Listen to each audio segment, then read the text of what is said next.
well, life is never crazy enough. So, of course, naturally, I brought home a puppy. Nora, hi. She's like, just let me go run, I just want to go play. Gotta go do some chores, so I figured I'd let her run around. Aren't you sweet? Yes, you are.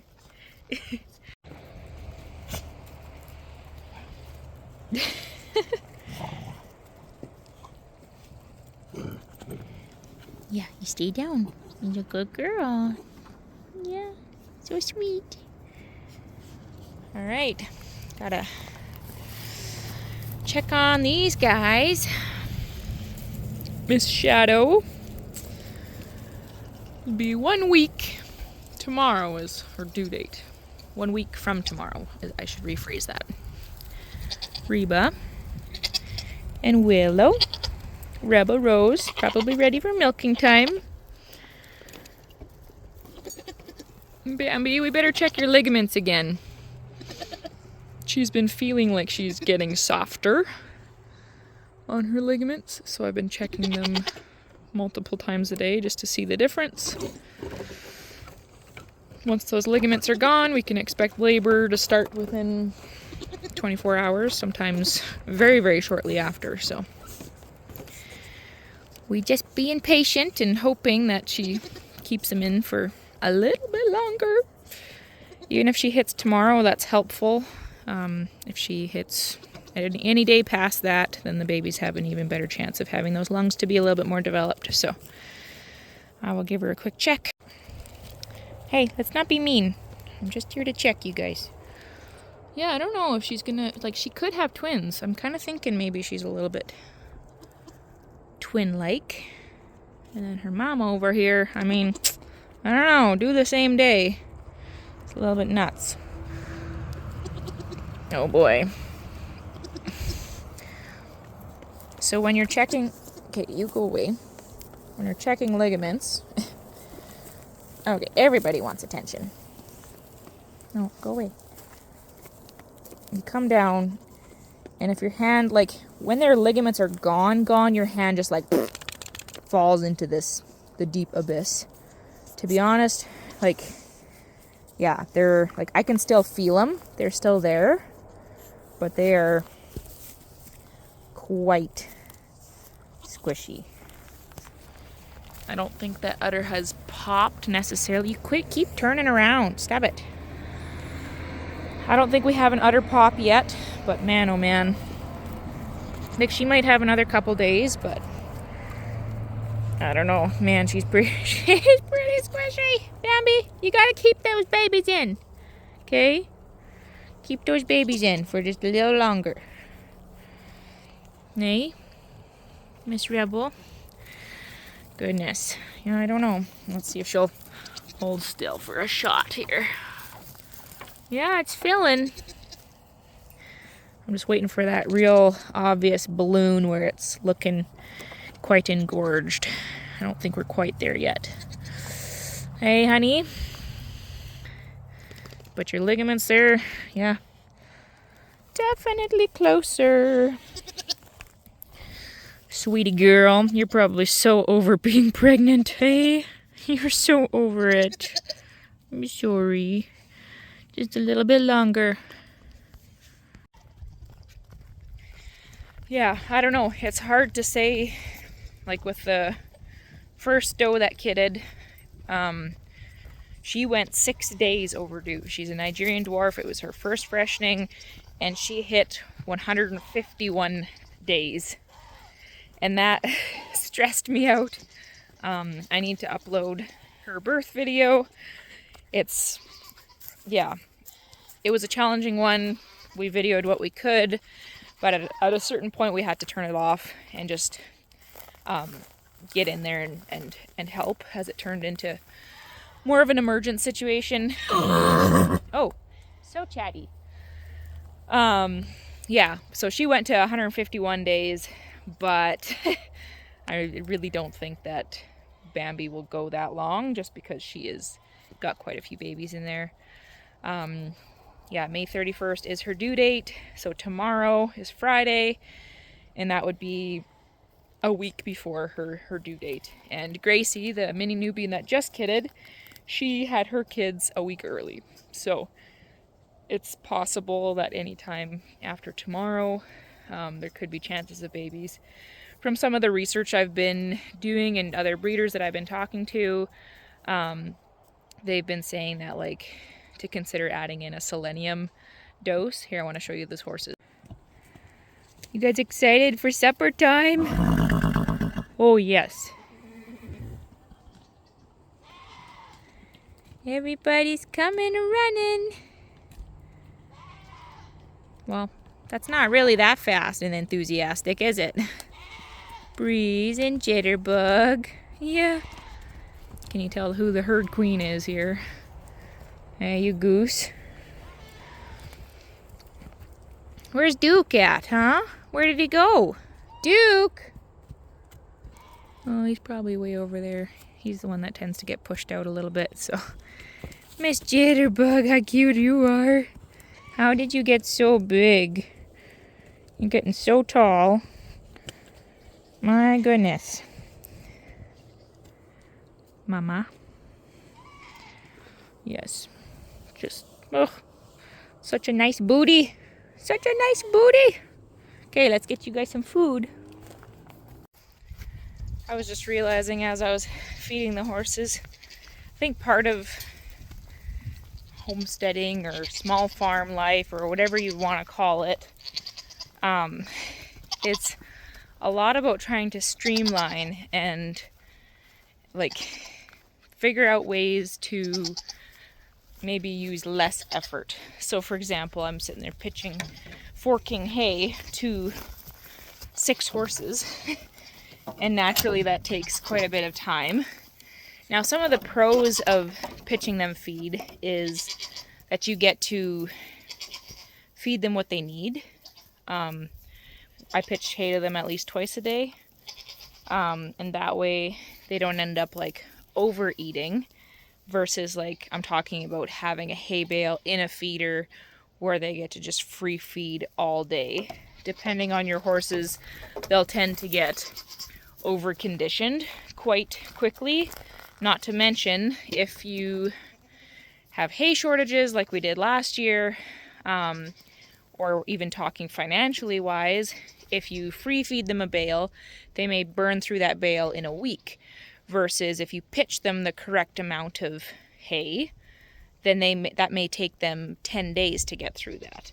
Or longer. I'm just saying that as an example. Same thing with the goats. They would waste so much hay if I did not pitch hay to them. It like, when you have lactating animals, it's not as ideal because you want them just to be able to eat as much as they can, just to keep their calorie intake up, to keep their body condition healthy, to be able to produce enough milk. However, with some of the other ones that maybe they're not lactating, they're not pregnant, where they just need like a slower pace to let their feeder kind of get almost empty, and then for a couple hours, if they get a little bit munchy, they can pick through whatever they've pulled out of the feeder and tried to trample on. That's just something that I have found that has worked better, especially when I know that I'm feeding them good hay and they can actually eat even the stems, but they're like, well, it's not the fine alfalfa bit, so I'm going to be picky and I don't want to eat that. I try to get a little bit like, no, you should clean that up a little bit better. Anyways, yeah, as much as forking hay 2-3 times a day is annoying and it's time consuming and my shoulders hurt, it's nice too because it forces me to lay eyes on all of my animals multiple times a day. That way I notice like, hey, that horse is kind of acting funky, and be like, you can kind of catch stuff in the earlier stages. Same thing with colic, right, with horses. I caught my Breeze. Oof, this fence, I'm standing in a really bad spot. That's how I caught, like Breeze tried to colic on me a few weeks ago, but I think it was more of just like a mild stomachache. That's probably all that it was. But I did treat her. I gave her some pain meds and a herbal remedy right away when I started noticing those symptoms, because I didn't want to let it potentially get worse. The stuff I was giving her was not going to harm her anyways. And so when I started noticing some of those symptoms, I went, let's treat her now and keep a very close eye on her. However, if it was one of those situations where it's like, feed him and leave him, often we can miss those little things. Like even in this situation, like I get to lay eyes on all the does and see how they're all doing. If you're trying to hand breed all of your does, meaning like you leave the buck in the buck pen and you lead the buck to the doe, or you lead the doe to the buck when you notice that they're in heat, it's a way cleaner way of doing that versus having a stinky buck with all of your does all the time. That doesn't work for every doe. Some of the does, their heats are not as noticeable, but that's something that has worked pretty well for me in the past, is just to hand breed everybody. That way, if I am milking some does, then the stinky aroma of the bucks doesn't have to be in the doe pen. Regardless, so that's another reason why I like being out here multiple times a day, is because I notice things. Same thing with Gracie and her babies. Like, had I not been out and about and around in my yard, I probably would have lost all 3 of those babies. But because I was around and because I noticed, we got 2 healthy babies out of it. And so that's encouraging. And then same thing with Bambi.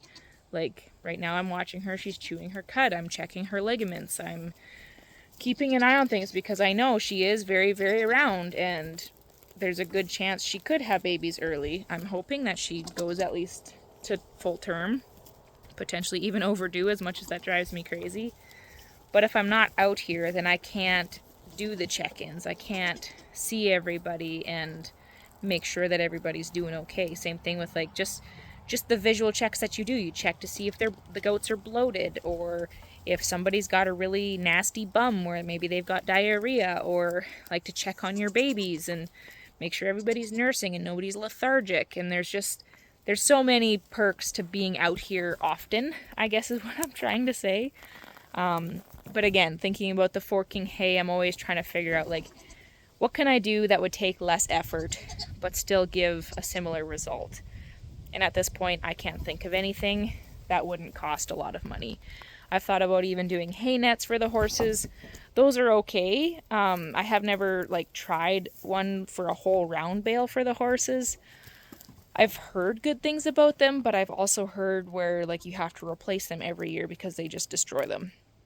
So I don't know if there's a good hay net company out there, let me know in the comments. But it's just one of those things where I'm like, why would I drop, a few $100s on a hay net that might last a season, but it might not.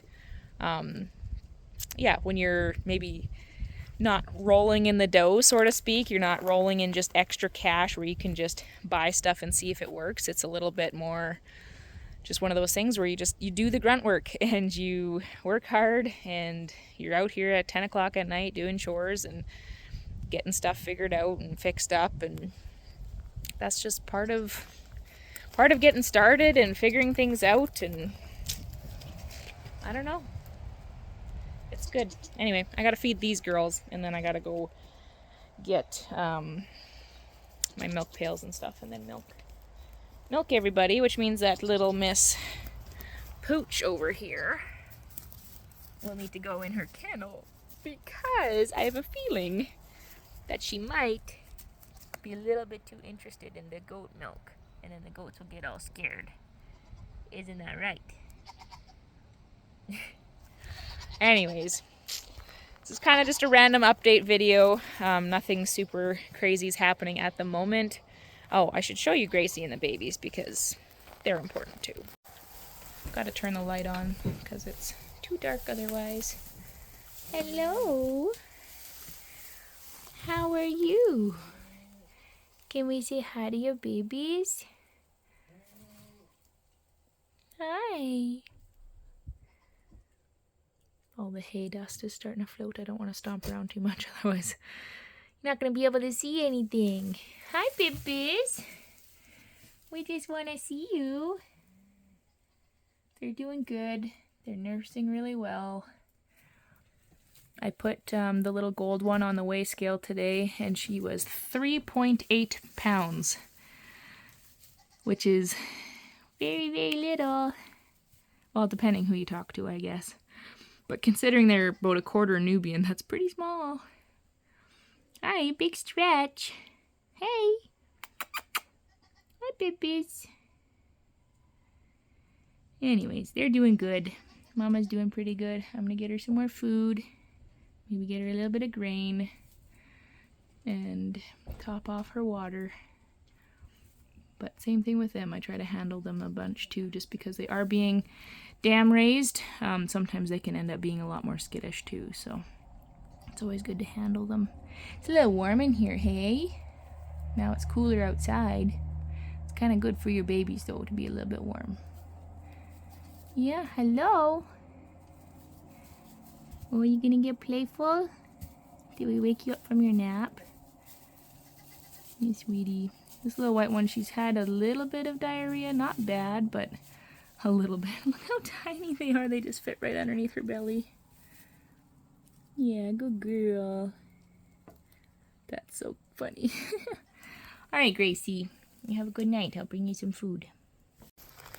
So stick along. I'll try to do a few more videos. Let me know maybe some stuff that you'd like to see as far as farm stuff goes. Sometimes it's hard to know like what things would interest people, what would be good things to learn or see.